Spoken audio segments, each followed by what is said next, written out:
Hey guys, welcome back to the channel. Today we are talking about the best early retirement country for every budget. And we're gonna hit the budgets of $1,000 a month, $3,000 a month, and $5,000 a month. And you may be thinking $1,000 a month is really low, but hey, it can be done. So any of these can be done. Let's just jump right in here. And what is the best country? If you only had $1,000 a month, and we don't really recommend trying to retire on $1,000 a month, but people are doing it and it can be done. So what would be the best place to go if that's what you wanted to do?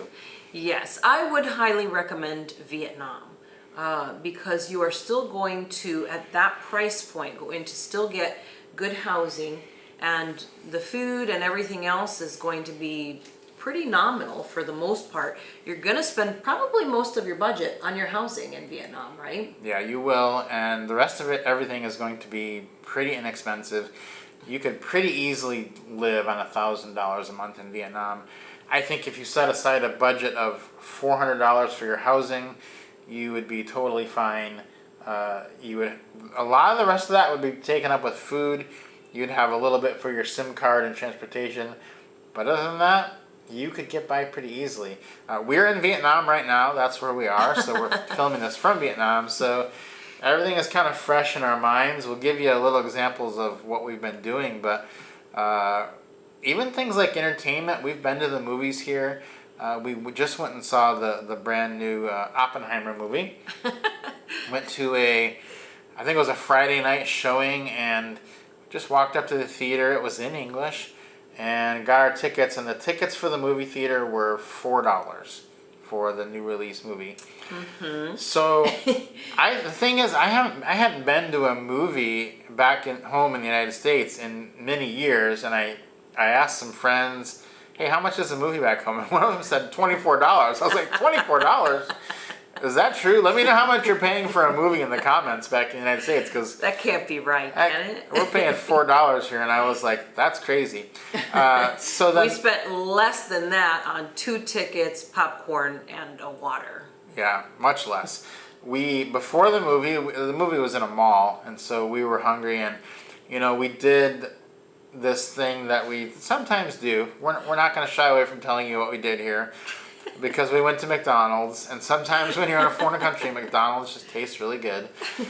So we went to McDonald's before the movie. We thought, we'll eat at McDonald's, we'll go to the movie.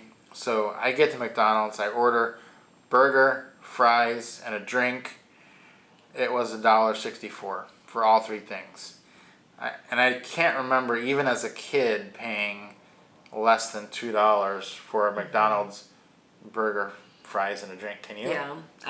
No. And I mean, we don't really frequent McDonald's when we're in the U.S. just because we're in the U.S. I think we eat it here out of the country because it's a little taste of home, kind of. But But that price point, I think, I don't think it's non-existent in the U.S. Yeah, I do remember for a meal, and it wasn't a kid's meal. It was just a regular meal. Yeah, when we went to McDonald's in the U.S. last year, when we were home once, it was like $14 just for breakfast. So that can't be good for dinner. So everything here is exceptionally cheap, and you could really live pretty easily on $1,000. And honestly, even sometimes they have obviously great coffee here in Vietnam. But sometimes I'm a little bit lazy and I don't want to walk over to the actual coffee shop. So there's a Starbucks in the first level of the building that we're in. So sometimes I go to the Starbucks if I don't want to make coffee or go to my favorite local coffee shop. I go down there, and even the Starbucks is cheaper than the Starbucks I buy at home. Yeah, we do our grocery shopping here at kind of an expat grocery store, and it's about 3 miles away from where we live, so I don't really want to walk that far. And we usually call what's called Grab here, which is basically the same thing as Uber at home. It's the exact same thing as Uber. So we call that to take us to the grocery store. And for that 3-mile ride, it is $1.20 on this Uber-like app. And I think, well, there's no way that's that price at home. But you do see people from the store coming back to where we live, and they're riding the motor motorbike taxis. You can actually go cheaper. So if you ride a motorbike taxi, it might be like, It's about half price Yeah. if you do the motorbike. it might be like taxi. 60 cents. So there's people actually riding down the street with their, their groceries in their hands on the back of a bike. Or like in the front by the rider, and then the passenger Yeah. is behind them. They have lots of inventive ways of transporting stuff. So I do think, when you see people doing that, you think to yourself, well, they're trying to save that 60 cents.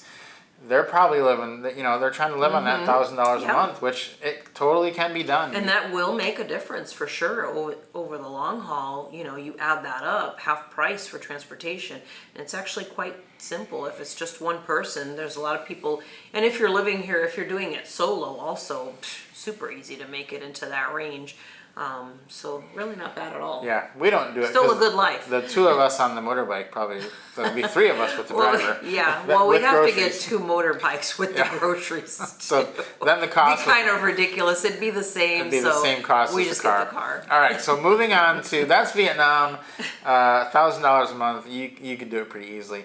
$3,000 a month, what's the best country for that? I would say Thailand. Yeah, without a doubt, Thailand would be the best place to go with $3,000 a month. You are going to get, for $3,000 a month, even more upgraded accommodations. We generally spend about $1,000 a month on our accommodations in Thailand. Last time we went, though, we spent $650 one month and $800 the next month, and we had a luxury condominium on the beach. The second month for the $800, and the first month we had a luxury high-rise in Bangkok. That was $650, both 1 bedrooms. We don't do you could go cheaper. You could do like a studio. We don't do the studio because we like to, sleep and. We like to have the privacy of an actual bedroom that's blocked off. Can shut the door so we can, if one of us gets up early or goes to bed late or whatever. It's less hotel room like. If Right. you're in a studio, feels more like you're in a hotel environment, and it just kind of is all in one. Just starts to feel kind of cramped, especially for the amount of time that we're there and we do some cooking and all that kind of stuff. We like to go with the actual partitioned bedroom situation. Yeah, so you're going to also have basically everything available in Vietnam, but you're going to have even more available, and everything's going to be possible to have an upgraded experience. So, your movie ticket is not going to be $4 in Thailand. It's going to be more like 7 or 8, but you're going to have a huge IMAX theater. You're going to have things that are better than in the United States. Lazy boy chair to lay in the movie theater instead of a regular comfortable seat. An enormous movie theater, the prices are fairly inexpensive also for the popcorn. We usually get popcorn and water, so still pretty cheap. Yeah, I think basically the difference with Thailand and why it is better to have a $3,000 budget there is that they do have a lot more high-end stuff, and you're going to get suckered into doing some of that stuff because it's going to be so good and still a lot more expensive than at home that you're going to be like, yeah, I'm going to go do that. And you do have to budget a couple $100 a month just for massages, because those are, right now on the exchange rate, a 1-hour massage is about $5.60 an hour. So you're going to want to do that a little bit. And A lot of it. a lot of it. So you do end up spending a little more in Thailand because there's just so much to do, and it's also amazing that you don't want to miss out. Yes, absolutely. There are tons, and there's just a lot of activities and things like that to do. And they do have, like I said, there's also a lot of upscale restaurants. Like you could go to a very upscale restaurant there and spend $150, which Yeah. is really a lot. In Thailand, you wouldn't normally do something like that. It'd have to be a super special occasion. We've actually never done that, but we do know the restaurants are there. We've never spent that much on a meal in Thailand. We just don't have the heart to do it.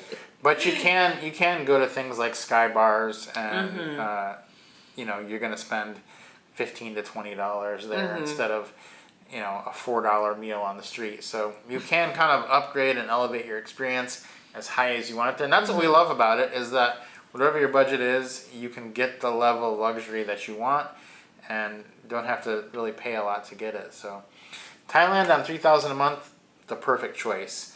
What about 5,000? We're stepping up here a little bit. Yeah, I think Budget. for 5,000, we're gonna leave Asia and head over to Europe, and I would highly recommend another one of my favorite countries, which is Italy. Yeah, I knew you were going to pick Italy. We have done several months in Italy, and it's been wonderful. And your 5,000 there is going to go towards your housing budget is going to be a little more. So you're looking more at like 1,500 for housing.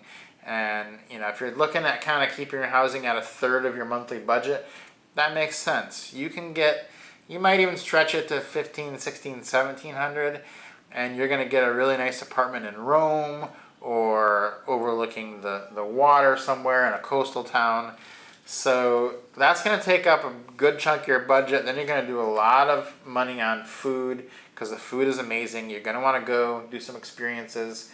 And if you have to take like a car somewhere, it's going to be more than it will be in Asia. And then also riding the train, you'll probably do day trips from wherever you are. You'll take the train to different places, and that's going to be a little bit more because that's bigger transportation there. Although that's all great system, we actually end up not using very many cars because of the public transportation between the metros and the state and country run trains, and it's just so much easier to get around, right? Yeah, and then you'll also find that your daily necessities are going to be more in Europe, in Italy, your toothpaste and all that, and also your clothes. If you've got to buy clothes, if you run out of clothes, got to get something new, that's going to always cost more. Like in Thailand, if I buy a hat, I know where to go buy the hats, like a MLB hat that you might see me wearing on some of our channels. They're like $2.50 to get a hat there, or the shirts that I wear, you can get them for less than $3. You try to do that in Italy, you're going to be paying It's not going to happen. 10 times the price. So the key here is to kind of mix and match these. Buy your clothes in Thailand before you leave. When you get to Italy, spend your money on pizza, right? Exactly. And actually, you're going to spend, again, in Italy, you'd be spending the bulk of your money on housing and transportation for the most part, because the food there is actually fairly reasonable. Yeah. Even the groceries too. Not Asia reasonable, but more reasonable than in the U.S. It's more reasonable than the U.S. So it'll be something where you can either cook or eat out, and depending on your accommodation, which that's kind of why we recommend an Airbnb, so you can cook. You don't want to have to eat out every single day in Italy. That would start to add up, I think. Yeah, and you just kind of, want to make your own food usually. If we like to cook, I like to cook, we like to eat at home a lot. But we obviously also like to enjoy the local fare, so we don't want to eat all the time. We usually try to eat definitely breakfast and lunch at home for the most part, unless we're out doing something and then we eat while we're out. But we do, probably try to eat out 2-3 times a week when we're in Italy. In other places like in Vietnam and Thailand, we eat out dinner almost every night, but eat breakfast and lunch in our Airbnb. Yeah, so those are our favorite 3 countries at those 3 price points. If you've been to one that you think fits into those, let us know in the comments what one you would add to the list or what you would have changed on ours. But I think you cannot go wrong with Vietnam, Thailand, or Italy. If you are an early retiree or looking to do full-time travel on a budget and you haven't been to one of those, put it on your list for 2024 because it is going to be something that could change how you think about traveling. Yeah, for sure. Guys, more videos like this coming your way, so don't forget to subscribe to the channel. We'll see you next time.